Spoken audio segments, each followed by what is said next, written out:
Hello students, welcome to our channel vision గురు.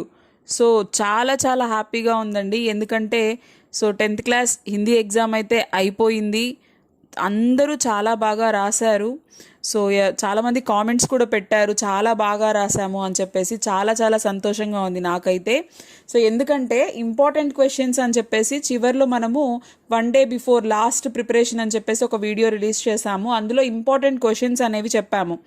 ప్రతి question కూడా, question పేపర్లో ఉన్న ప్రతి క్వశ్చన్ కూడా అందులో నుంచే వచ్చింది.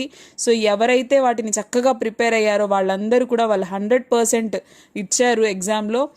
చాలా హ్యాపీగా ఉంది నాకు. ఐ హోప్ కామెంట్ చేయని వాళ్ళు, ఇంకా నాకు తెలియజేయని వాళ్ళు, వీళ్ళందరూ కూడా బాగా రాసుంటారని అనుకుంటున్నాను. ప్రతి ఒక్కరూ బాగా రాసుంటారు ఖచ్చితంగా. ఎందుకంటే పేపర్ చాలా బాగా వచ్చింది, ఈజీగా ఉంది. అయితే చాలామంది ఆన్సర్స్ కూడా పెట్టండి మేడం, ఒకసారి మేము చెక్ చేసుకుంటాము అంటున్నారు. ఎగ్జామ్ అయితే అయిపోయింది, దాని గురించి ఆలోచించొద్దు. నేను లాస్ట్ వీడియోలో కూడా చెప్పాను. ఒక ఎగ్జామ్తో అయిపోలేదు, ఇంకా ఉన్నాయి రాయాల్సిన ఎగ్జామ్స్. కాబట్టి అయిపోయిన దాని గురించి ఆలోచించొద్దు. ఏదైనా చిన్న మిస్టేక్స్ జరిగిపోయి ఉన్నా కూడా ఓకే, లీవ్ ఇట్, వదిలేసేయండి. అయిపోయిన దాన్ని మనం ఏం మార్చలేం కదా. రాయబోయే ఎగ్జామ్స్లో ఆ మిస్టేక్స్ జరగకుండా మీరు జాగ్రత్త తీసుకోండి, అంతే.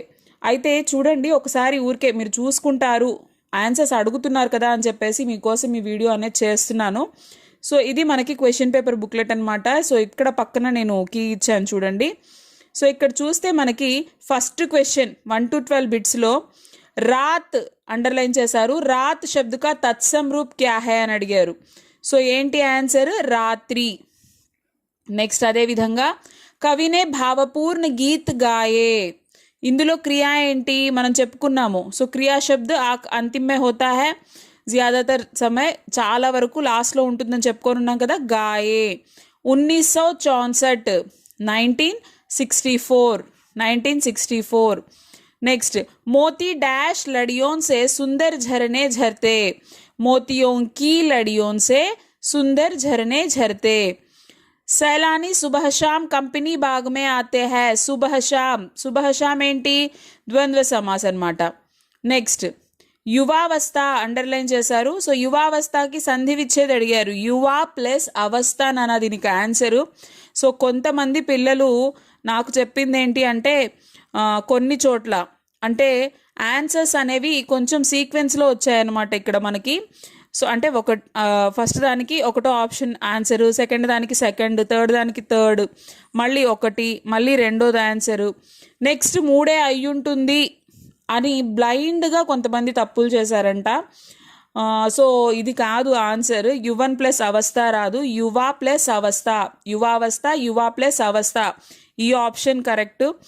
అలా సీక్వెన్స్లో చూసుకోనో లేకపోతే ఇంకేదో బ్లైండ్గా పెట్టుకోకూడదు. మనం ఎప్పుడూ కూడా మనం జెన్యున్గా చదివిన ఆన్సర్ ఏదైతే ఉంటుందో, మనకి ఏదైతే కరెక్ట్ అని తెలుసో అది రాసుకోవాలి, ఓకేనా. నెక్స్ట్ పానీ శబ్ద కా పర్యాయ శబ్ద నీర్. నెక్స్ట్ బేసుధ్లో ఉపసర్గ ఏంటి? బే. నెక్స్ట్ స్వతంత్రత, ఇందులో చూడండి ప్రత్యయం ఏంటి? తా. నెక్స్ట్ వే మరాఠీకే లేఖక్ థే. దీనికి మనము లింగ్ చేంజ్ చేసినప్పుడు వే మరాఠీకి లేఖికా థీ, స్త్రీలింగ్కి మారుస్తున్నాం కాబట్టి ఇక్కడ కీ అయిపోతుంది. లేఖకి స్త్రీలింగ్ లేఖిక, థే కాస్త థీ అయిపోతుంది అనమాట. నెక్స్ట్ అంగ్రేజ్ వ్యాపారి కే భేష్ మే ఆయేంగే. ఇది భవిష్యత్ కాల్లో ఉంది. దీన్ని దేంట్లోకి చేంజ్ చేయమన్నారు? భూతకాల్లోకి చేంజ్ చేయమన్నారు. భూతకాల్లోకి చేంజ్ చేసినప్పుడు మనం ఈజీగా ఐడెంటిఫై ఎలా చేస్తారని చెప్పాను? థా, థీ, థే వీటితో ఎండ్ అవుతుంది అని చెప్పాను. ఈ 3 ఆప్షన్స్లో ఎక్కడ థే ఇక్కడ కనిపిస్తుంది మనకి. అంగ్రేజ్ వ్యాపారి కే భేష్ మే ఆయే థే, ఇది ఆన్సర్. నెక్స్ట్ 12th బిట్ చూసినట్లయితే గౌరీ విద్యాలయ జాతి హో అని ఇచ్చారు. శుద్ధ రూప ఏంటి? గౌరీ విద్యాలయ జాతి హై. చాలా సింపుల్గా, అంటే ఎక్కడ కన్ఫ్యూజ్ అవ్వడానికి కూడా ఇక్కడ ఏం స్కోప్ లేదు. 12 బిట్స్ కూడా చాలా ఈజీగా ఇచ్చారు. చూడగానే ఆన్సర్ మనం ఐడెంటిఫై చేసేలాగా ఇచ్చారు. చాలా చక్కగా రాశారు మీరందరూ కూడాను. నెక్స్ట్ చూసినట్లయితే చూడండి, ప్యాసేజ్ క్వశ్చన్స్, పోయం క్వశ్చన్స్ 13 నుంచి 16th వరకు అనమాట. మనం అనుకున్నట్లుగానే ఇక్కడ మనకి తతారా వామిరో నుంచి అలాగే తోప్ నుంచి ఇచ్చారు. తతారా వామీరో నుంచి ప్యాసేజ్ చూసుకొని ఇక్కడ క్వశ్చన్స్ చూసినట్లయితే తతారా వామీరో ఏక్ దూసరే కో कैसे ताकते रहे निर्निमेष ताकते रहे. సో ఈ విధంగా వన్ సెంటెన్స్లో ఆన్సర్ రాయాలి. తతారా వామీరో ఏక్ దూసరే కో निर्निमेष ताकते रहते. नेक्स्ट, इस मूक प्रेम को किसने भांप लिया. इस मूक प्रेम को किसने भांप लिया. लपाती के कुछ युवकों ने इस मूक प्रेम को भांप लिया. नेक्स्ट, वामीरो किस ग्राम मतलब किस गांव की थी. वामीरो ఏ ఊరికి చెందింది అని అడిగారు. వామీరో లపాతి గాంవ్ की थी. ततारा किस ग्राम का था. ततारा ఏ ఊరికి చెందిన యువకుడు. ततारा पासा ग्राम का था. नेक्स्ट, उपयुक्त अनुच्छेद किस पाठ से दिया गया है. ఏ లెసన్ నుంచి ఇచ్చారు. उपयुक्त अनुच्छेद ततारा वामीरो कथा पाठ से दिया गया है. नेक्स्ट, तोप की संबंधी చూడండి क्वेश्चंस. कंपनी बाग में सैलानी कब आते हैं. कंपनी बाग में सैलानी सुबह शाम आते हैं. सैलानियों से कौन बातें कर रहा है. सैलानियों से तोप बातें कर रहा है. तोप अपने आप को क्या मानती है. तोप अपने आप को ఇక్కడ చూసినట్లయితే బड़ी జబర్ మాంతి హై అన్నా కరెక్టే, శక్తిశాలి మాంతి హై అన్నా కూడా కరెక్టే. రెండిట్లో ఏది రాసినా ఓకే. सूरमाओं के धज्जे किसने उड़ाए. तोप ने सूरमाओं के धज्जे उड़ाए थे. प्रस्तुत पंक्तियों के कवि कौन है. प्रस्तुत पंक्तियों के कवि श्री वीरेन डंगवाल है. నెక్స్ట్, ఇక్కడ చూడండి అన్సీన్ ప్యాసేజ్ అన్సీన్ పోయం చాలా చాలా చాలా సింపుల్గా ఇచ్చారు, చాలా ఈజీగా ఇచ్చారు. సో ఇక్కడ చూస్తే ఇక్కడ మనకి సేమ్ ఆప్షన్స్ వచ్చాయి. మీరు చూసుకున్నట్లయితే చూడండి ఏబిసిడిఏ సేమ్ వచ్చాయన్నమాట. अच्छे बच्चे सवेरे 5 बजे उठते हैं, बड़ों का आदर करते हैं, हर दिन पाठशाला जाते हैं, माता पिता का कहना मानते हैं, गुरुओं का सम्मान करते हैं. अच्छे बच्चे सवेरे कब उठते हैं. देखिए 5 बजे उठते हैं. बच्चे किसका आदर करते हैं. बच्चे बड़ों का आदर करते हैं. हर दिन बच्चे कहाँ जाते हैं. पाठशाला जाते हैं. माता पिता का कहना कौन मानते हैं. अच्छे बच्चे मानते हैं. अच्छे बच्चे किसका सम्मान करते हैं. गुरुओं का सम्मान करते हैं. नेक्स्ट 16th क्वेश्चन చూసినట్లయితే तलवार कब चमक उठी थी. तलवार 57 में ये అన్నమాట. तलवार कैसी थी. तलवार पुरानी थी. नेक्स्ट, बुंदेल हरबोलों से हमने क्या सुना था. कहानी सुना था. हमने कहानी किसके मुंह से सुनी थी. हरबोलों से सुनी थी.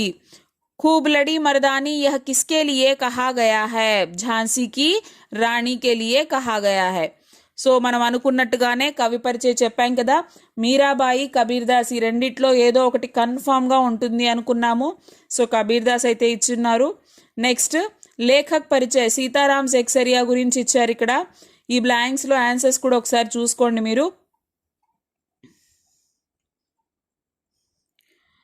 1892 में सेक्सरिया का जन्म डैश शहर में हुआ. ఏ ఊర్లో ఆయన పుట్టారు అని అడిగారు. రాజస్థాన్ కే నవల్గఢ్ రాసినా కూడా ఓకే, రెండు కరెక్ట్ అన్నమాట. सेक्सरिया का अधिकांश जीवन डैश शहर में बीता. कलकत्ता शहर में. डैश के आह्वान पर उन्होंने स्वतंत्रता आंदोलन में भाग लिया. महात्मा गांधी के आह्वान पर. सेक्सरिया जी डैश महात्मा गांधी और नेताजी सुभाष चंद्र बोस के करीब रहे. गुरुदेव रविंद्रनाथ ठाकुर. भारत सरकार ने उन्हें 1962 में डैश से सम्मानित किया. पद्मश्री से सम्मानित किया. నెక్స్ట్ 4 మార్క్స్ క్వశ్చన్స్ చూడండి. సో ఇందులో మనకి 8 క్వశ్చన్స్ ఇచ్చారు. సో 8 క్వశ్చన్స్ మన ఇంపార్టెంట్ క్వశ్చన్స్లో నుంచే ఇవ్వడం జరిగింది. సో కాబట్టి ఎవరైతే ప్రిపేర్ అయి ఉంటారో వాళ్ళు చక్కగా రాసుంటారు. 8 క్వశ్చన్స్లో మనం రాయాల్సినవి ఎన్ని 6 మాత్రమే. 6 క్వశ్చన్స్ రాస్తే సరిపోతుంది. నెక్స్ట్ మనకి ఇక్కడ లాంగ్ ఆన్సర్ క్వశ్చన్స్లో చూడండి పద్ మనం చెప్పుకున్నాం కదా, పద్ ఖచ్చితంగా వస్తుంది అని చెప్పేసి పద్ ఇచ్చారు. ఇక్కడ బడే భాయ్ సాహెబ్ కూడా మనం చెప్పాము. సో అది కూడా ఇవ్వడం జరిగింది. नेक्स्ट, छुट्टी पत्र. बहन की शादी में सम्मिलित होने के लिए छुट्टी पत्र. ऐतिहासिक स्थान की यात्रा का वर्णन करते हुए मित्र को पत्र. छुट्टी पत्र అయితే కన్ఫర్మ్గా అందరూ రాసుంటారు మీరు చక్కగా. నెక్స్ట్ లాస్ట్ రోమన్ నిబంధకు వచ్చేసరికి మీరు చూసుకున్నట్లయితే ఇక్కడ ప్రియ త్యోహార్, పర్యావరణ ప్రదూషణ్, విజ్ఞాన్ సే లాభ్ और హాని, రాష్ట్ర భాష హిందీ. సో ప్రియ త్యోహార్, పర్యావరణ ప్రదూషణ్ అందరూ నేర్చుకుని ఉంటారు నాకు తెలిసి. సో రెండిట్లో ఏదో ఒకటి రాసున్నా కూడా చాలన్నమాట. సో ఈ విధంగా అయితే క్వశ్చన్ పేపర్ ఇవాళ ఇవ్వడం జరిగింది. చాలా చాలా ఈజీగా ఇచ్చారు, చాలా చక్కగా పిల్లలందరూ రాశారు అని చెప్పారు. సో రిజల్ట్ కూడా అంతే చక్కగా వస్తుంది, అంతే మంచి మార్కులు సాధించాలని మనస్ఫూర్తిగా కోరుకుంటున్నాను. అలాగే మీరు రాయబోయే ఎగ్జామ్స్కి కూడా నా తరపు నుంచి అయితే మీ అందరికీ ఆల్ ద వెరీ బెస్ట్. చక్కగా రాయండి ఎగ్జామ్స్ అన్నీ కూడా.